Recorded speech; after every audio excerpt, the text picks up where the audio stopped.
The Celica has a roll bar installed now. So in this episode, we're going to talk about the process, or at least the process I use, of measuring, bending, cutting, and making a roll bar, the main hoop. The next episode after that on the Celica is going to be about the harness bar, some of the other rear down tubes, and after that is going to be a recap of the Rainier Rumble Rallycross, which I ran a Celica in recently. You are not going to want to miss that. You could do me a favor, watch this video all the way through the end. There's a message at the end with some of the future plans of the channel, some of projects coming up.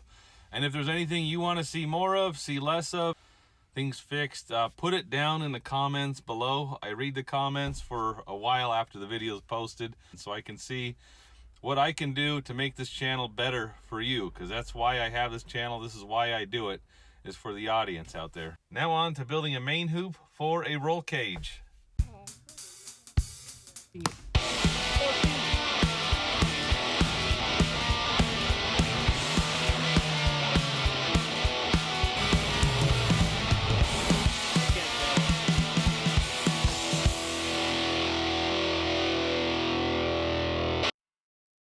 Back in the Celica. So I got my mounting plates down here.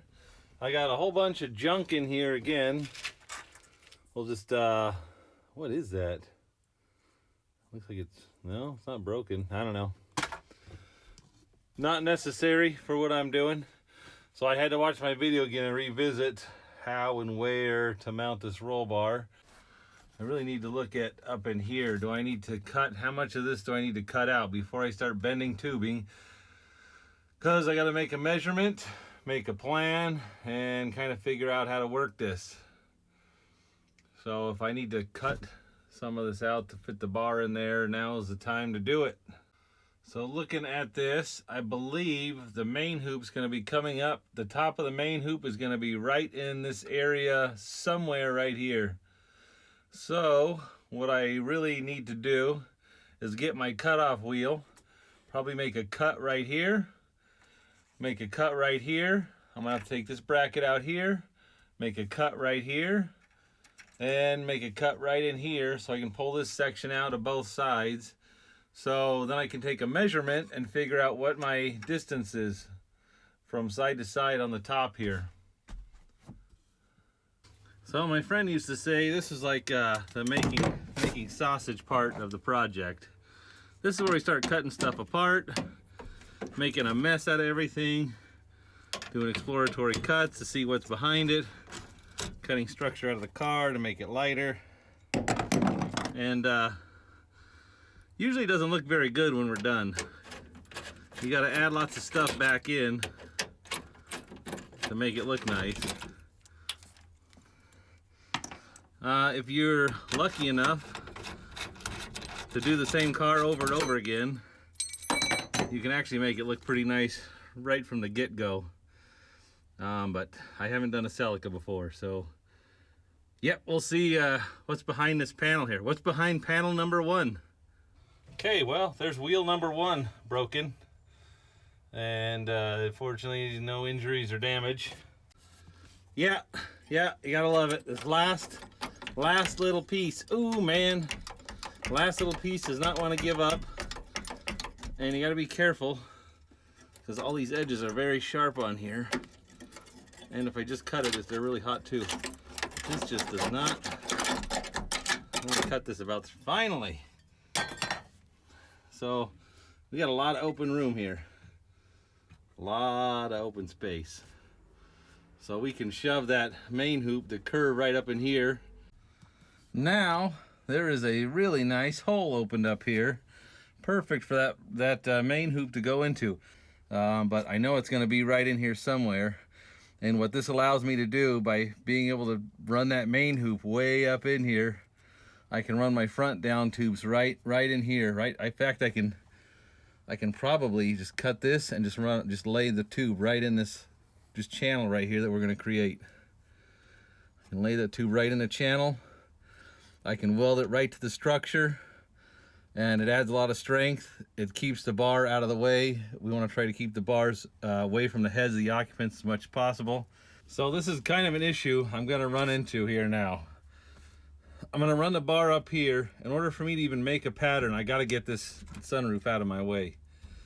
If the sunroof's out of the way and off the car, that means the roof is open. So now rain can get in the car.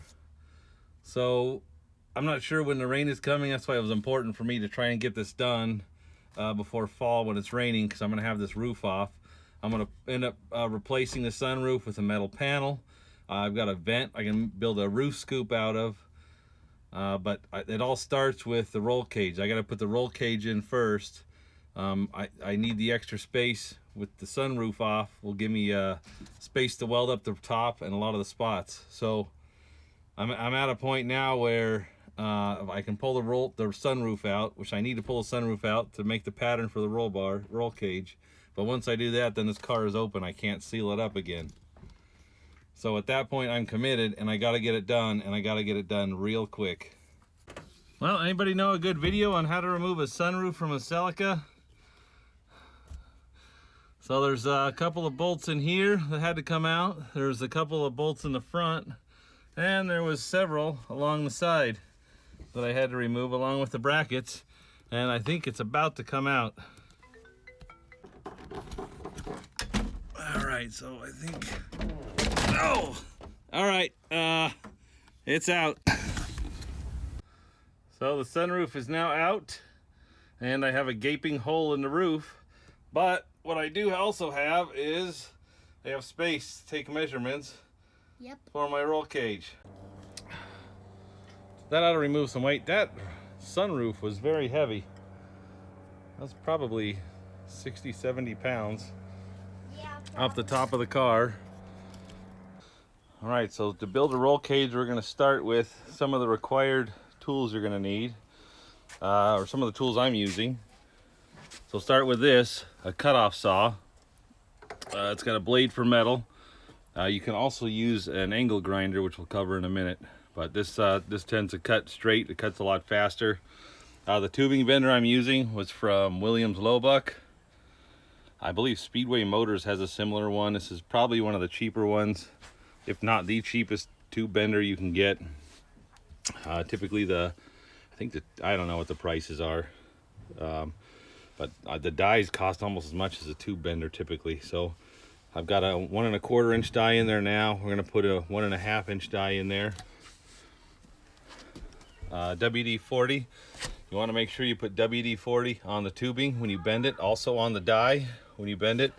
It's also very important to clean and oil the pipe before you bend it, because what can happen is, I have found, my experience, the pipe will actually pick up. You get little bits of pebbles, chunks of metal, all kinds of debris in there. It gets stuck to the pipe and will get embedded into your die. So I'm gonna clean this actually before we use it.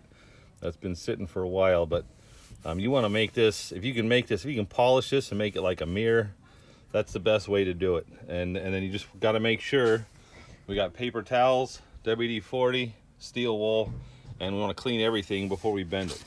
What'll happen is the metal will get embedded in here, and then it'll start putting dents in the metal in the tubing and create a rough surface on the tubing, which you can sand it out typically, but it's just one more step you don't have to do. If you just keep your tools clean, keep them oiled, you have a lot less problems. So we got WD-40 again and steel wool to clean everything. This is the tubing notcher I'm using. That's just a Harbor Freight one. I've used these for a while. I worked in a shop. We had a lot nicer equipment, but it's a lot more expensive, and this you can pick up a lot of places. It works fine. It works fine for what I'm doing today. We need a drill. The drill to notch the tubing. You need the hole saws, which these hole saws go on the arbor here to notch the tubing. Then of course you need some measuring devices, and these are ones that I've got. You can get just about any hardware store. I've got one that's got a magnet base and just kind of works off of gravity. I use one of these for years and it works fine. I also have a digital one that's similar. It's a small square with a magnet on it. Angle finder, this works really good to figure out the angle you want to bend the tubing at, and then a level as well if you're trying to put something in there straight. And this one actually has a degree on it. I can spin this and put it on there and figure out what degree the tubing's at. Paper towels or rags, something to wipe everything down with to keep it clean. Angle grinder, again, you can use this angle grinder to cut the tubing instead of the cutoff wheel or cutoff saw. It just takes a little bit longer. It's hard to get stuff straight. You can also, there's several ways you can use this cutoff wheel also to notch the tubing instead of using a tubing notcher. And then of course we need some cutoff wheels and flat disc to clean everything up. So this is just this is the equipment I like to use. There's certainly better stuff out there, and this is more than you actually need. You can do a lot more with less. It just takes a lot longer. Usually the nicer tools allow you to produce a lot more. Harbor Freight actually has a bottle jack that's hydraulic, air over hydraulic, that you can actually fit to that, and will actually bend stuff probably quicker and easier. But I found with this tubing bender here, this is my first one. This is the one I learned on. When you bend stuff slower, you got a lot more time to think about things before you do it.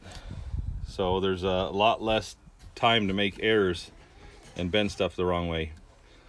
Yep. So that's a list of tools that I will be using today. There might be some other stuff I have to add in. I don't know. We'll see.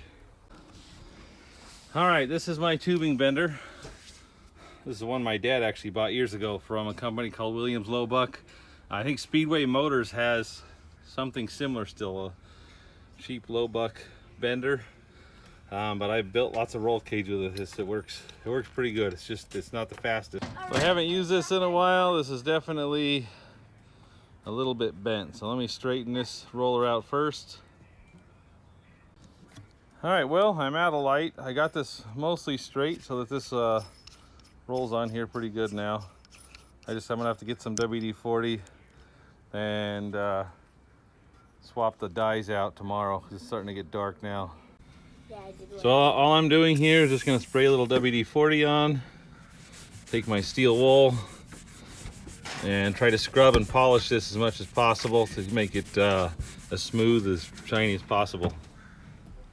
So I used some double-aught steel wool. I cleaned up the axle here that the follower rides on. I also cleaned up my die, and you can actually see the pitting in there from the early days, years and years and years ago. It's still on there. It's faded enough now where hopefully it won't cause too much of an issue. But again, that's just why it's important to make sure this pipe is clean before we bend it. So we've got this cleaned up, the 1.5 inch die. These bolts here, you want to make sure this is snug, but you don't want to crank it down. This is a pivot point. So if we crank this down too much and pinch this together, you got the bottle jacks trying to fight against friction here, and it's also trying to bend the tubing. So this is just to hold this together. It needs to be able to pivot as well. Also, when we put this together, I made sure I cleaned this axle here that the die rides on. There's a hole there to lube it. I put WD-40 all over the axle, also inside the die. Again, this is a pivot point. There's a lot of force generated on here, so it's important to keep this lubed. And same with the follower and the axle. We want to make sure we clean this, put WD-40 on it every time before we bend a piece of tubing. So what I'm going to do here is bend. I'm just going to make a 90-degree bend out of this tubing. I'll use that for patterns, and all I'm going to do is take a 90-degree bend and then cut it off. But to start with, I put the tubing in the pipe bender and I make a mark here, so I know that that's where, if I need to make a bend, that's where I start. That's where I put the tube at the front of the die. One step I missed here is I take a piece of angle iron, put a line down the center of the tube, and make 1 inch increments on the tube, and that way I know how many inches of tubing I need to make the bend. And those measurements would have come in handy later on in this video. I'm making a tube, and then I cleaned it off with steel wool, cleaned the pipe off, made sure there's WD-40 on everything so it's well lubed. And then it's real important to crank this down. I guess if you don't crank this down tight enough, you can actually crack this die. So this is how this tubing bender works. You've got a bottle jack there. It's pushing down on this axle here, which it pivots, which is why it's important to not leave that super tight. So it's pushing down on here, which is pushing down on the axle down here in the follower. And it's causing this to hook the pipe and pull it up. So this is this 1.5 inch 120 well tubing is it's pretty tough to bend. Also, it's important to remember spring back with the HREW pipe. If you're doing stock car racing or local stuff, you can run HREW, which has a seam on it. If I remember right, it's got about a 3-degree spring back. So to do a 90-degree bend, you have to bend it at 93 degrees, or 45-degree bend, you have to bend it at 48. This stuff here is a lot more. I think this is like about 5 degrees. So it's just something to keep in mind. If you want to make a 45-degree bend, you can't just bend it at 45 degrees and think you're good. Okay, so this is the plan here. We want to take a piece of pipe that's straight, and we want to go like this. It's going to bend up, it's going to go over, straight across, down, down like this. So that's what we want to do. So that 90-degree piece, what I need to know is this is going to be a curve. I'm going to bend a curve here, bend a curve here. So what I need to know is, what is this distance here between the start of this bend and the start of this bend, the start of bend 1 and the start of bend 2. That's what I have to lay out, what I need to know. That's going to be dictated by the car. So I need to take a measurement. The car, which is shaped kind of like this. So what I need to know in the car is how much room I have here to put this tubing in. So I'm going to take that piece of pipe I made, I'm going to stick it in the car and kind of figure out where this line here, the start of the bend, where it lines up in the car.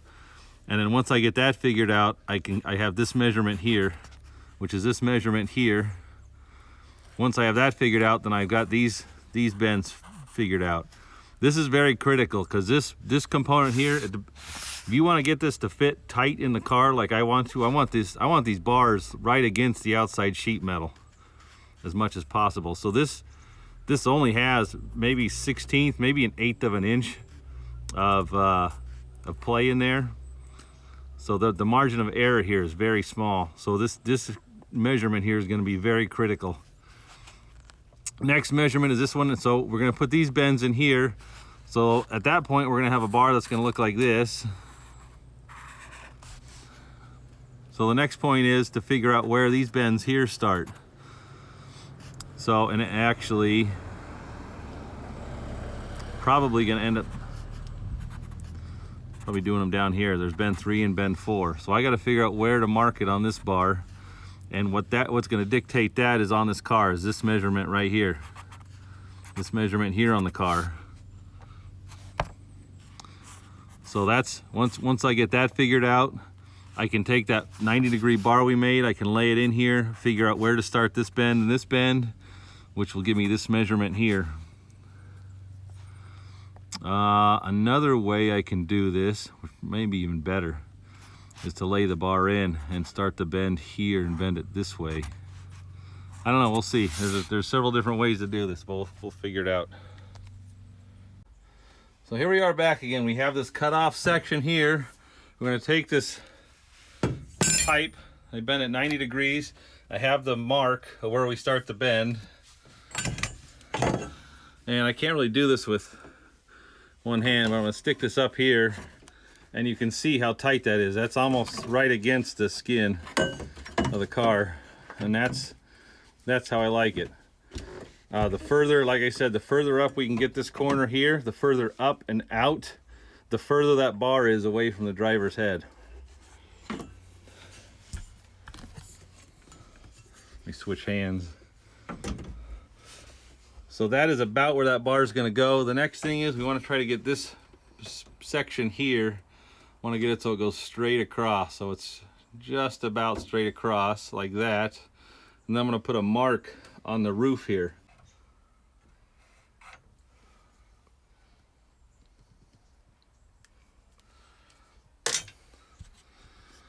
So now I've got a mark there. I'll do one on the other side, and I can measure the distance between these two marks, and I know the distance between the bends. Also, if you look in here, if I absolutely have to, I can still cut out a little bit more on these two sections. I can move this up or I can move it out. I still have a little bit of a wiggle room if this is off by a little bit. But this measurement here is going to be pretty critical to get this to fit as tight as I would like it to fit in here. So this is another angle finder you can use. I really like these. They're clear. They don't cost that much. But if you look at it, there's markings on it, and this will tell you, if I can get this to focus.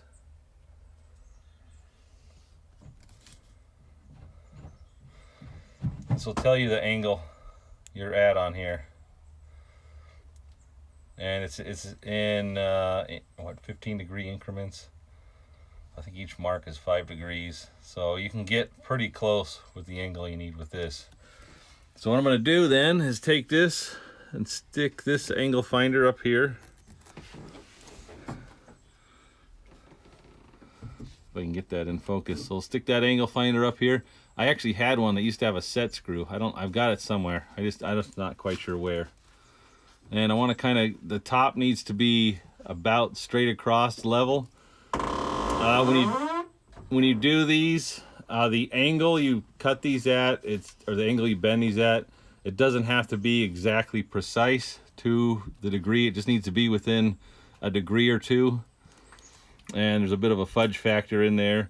You want both sides to match though, because if it's off, it'll definitely stand out like a sore thumb. So I'm just kind of eyeballing this about where that's going to end up at, which I think is going to be about maybe a little less maybe. I'm just going to follow that down, and I think that's pretty good. So right about there, which is, yeah, so that puts that angle at 60 degrees. And then the measurement across the top is 28.5. So that's the distance between the start of the both bends on the top. All right, so we got to do some math. So we have a bar. Actually, we've got a couple sections here.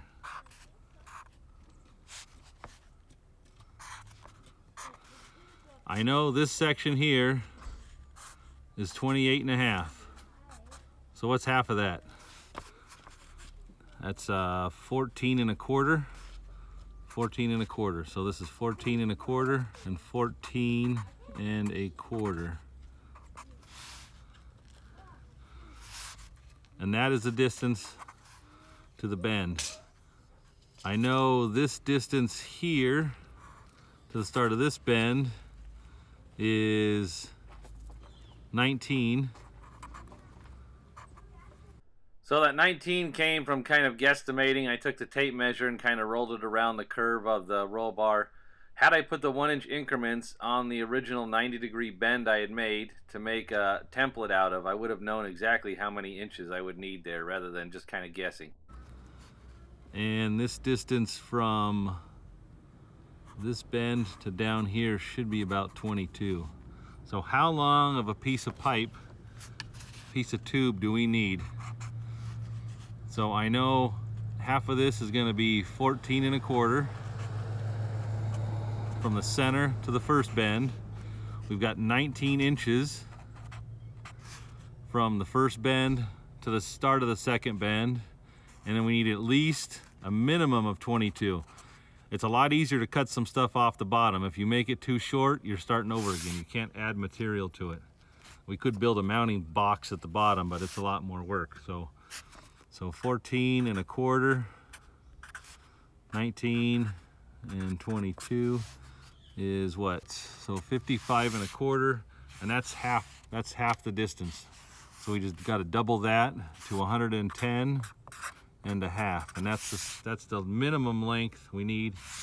I'll try to see if we can go to probably like 112, maybe 115 inches. What I did here, I got a piece of angle iron. I should have done this before, but I put one black mark down the center of this tube. So next thing I did, I marked the center line of the pipe. This pipe is 112 3/8 inches long. I know I gotta have 28 inches between the marks. So half of that's gonna be 14 1/4. So I measure over 14 1/4 from the center line. I need another 19 inches to the next bend. So it's 19 inches there. And then same on the other side. There's 14 1/4. There's 19 inches right there. So I know this first bend is gonna be 60 degrees. So what I will normally do is make an arrow, because I know if I put the arrow that way, the tubing bender should be on this side of that line. And the same thing over here. We'll put an arrow right here. So I know the tube bender should be on this side of the line, and then I got this line right here that should be, I normally will have that straight up, which means this will be the inside of the roll bar. And then same thing over here. Put that right, put an arrow on here. Tubing bender's on the other side. I just don't know what this angle is gonna be yet, but I know if we're trying to go to 180 degrees, I got 60 degrees here. We're gonna bend this to 60 degrees. We're gonna bend this to 60 degrees. So that's 120, which to do 180 degrees means I got 60 degrees left, which means this would need to be 30. That needs to be 30 degrees. This one over here is 30 degrees. And that should do it. And that's how we start with a flat piece. We got it all figured out. We got it measured out. And now it's time to bend it and see if this will fit. See if my maths are good. All right, now we're bending it.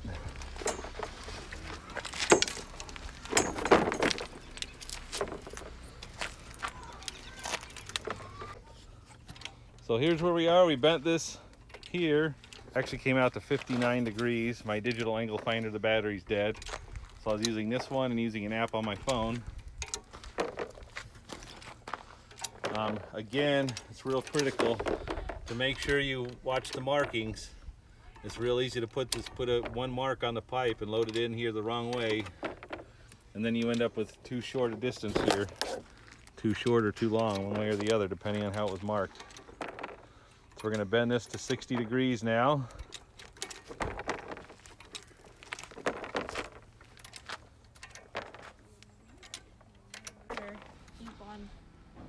Should we measure it? Oh, I just keep going a little more. A little more. All right, we'll take a measurement. So this is coming out. I think it's going to be okay. Whenever I bend these up, I always think it's going to be totally wrong, which is why I got to go off of measurements and not eyeball it. So we bent the last one. We'll see how this fits. We'll see how this fits, and then I think it should be, technically off the measurements I got, it should be about 1 inch too tall to fit in the car, but we'll find out. Doing good. Keep it up. You're almost there. I don't need the wrench. Good job. Where's the hammer?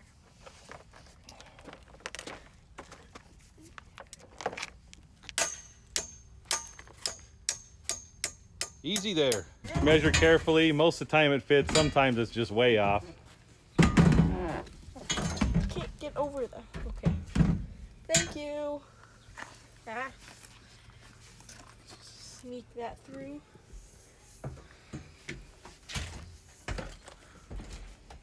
The moment of truth. Oh no, it's too wide. It's not all the way over. All right, so I think my maths have worked out pretty good. It is a little bit lower than I would like, but I won't know exactly how bad it is until I actually get it into place. But the next problem I've got is I have the opening here it's got to get past, and the bar sticks out to here. So the age-old problem. You want a roll bar, you want it to fit super tight, but in order to fit it super tight, it's got to fit in the car. So, do you start cutting out interior pieces to get it to fit? Do you use a hammer to hammer it in? This is real close to going in. It is it's a really tight fit, but just not quite enough. If I were to do it again, I probably would have bent this top angle instead of it's actually ended up being bent at 62. I probably would have gone 65, and these side ones here probably more shallower, like 20. But live and learn. 20, maybe 25. That is it. It took a little bit of help from a pry bar to pry it past there, but it is in, and it is, I mean, it is tight. That is tight. I'm going to release the tension off the strap to pull it in, and this is going to fit in there real nice. All right, it's in, and it's right against the roof, which is what I wanted. I do have about a 7/8 of an inch gap down here, so I would like that to fit tight, but if this was any bigger, there's no way it was going in. With it being up here, this allows me to run this front down tube. We'll have to get all this stuff out here, and that will allow me to run this front down tube right real tight here, which again keeps the roll bar far away from the driver's head. But in the meantime, that was a chore. That took just about all day to do the main hoop, but it is, I mean, it's good. I wanted to take a couple of minutes to talk about some of the upcoming projects and some of the things I've got in store for Turlo's Garage. This here, 1923 Model T Firewall. I've got a hot rod project coming up next year. I think around January is where we'll start working on that. Next month, I plan on making November a Jeep month. I've got some off-road trips planned. I don't know if it's going to work out or not. The weather's definitely turning. It's raining quite a bit. I've got some other projects, fixing up the Jeeps, fixing things on them, and adding a lift kit and doing a few other things, some recovery points. So that's going to be next month in November. I don't really have a plan for December yet. We may be finishing up the Celica roll cage, or you never know, something else might come up. So just a little bit of what's in store for the rest of the year. There's several YouTube channels that have been pretty inspiring. Really great content for you to check out. The first one is my friend Joe at Joe's Next Project. He is building a Zen Coupe, which is a Volkswagen Beetle with the body actually turned around. So the front of the Beetle is actually the back of the car. The back of the car up to the bulkhead is actually the firewall. It is an amazing build, something to check out. He's got a whole series on it. It's going to be it's just an amazing build. Next one is Solo Handyman. He's building a Vino Rod, and he's got a huge wine barrel that he's actually turned into the body of a hot rod. The hoops are the seats. It's an amazing machine. It's going to be beautiful when it's done. Scott Rods up in Canada. He's got a 36 Chevy that he's working on. He's getting pretty close to getting it running and driving. You definitely want to check out his channel. And Backyard Garage. He's working on an LS swapping, a Monte Carlo SS. A beautiful car, very clean, very nice, very original. And then Andy's Doghouse. He's got a 54 Fargo, which I don't know what that is, but it's some kind of pickup. But it is, that'll be a nice project too he's working on. A very funny guy, great channel. So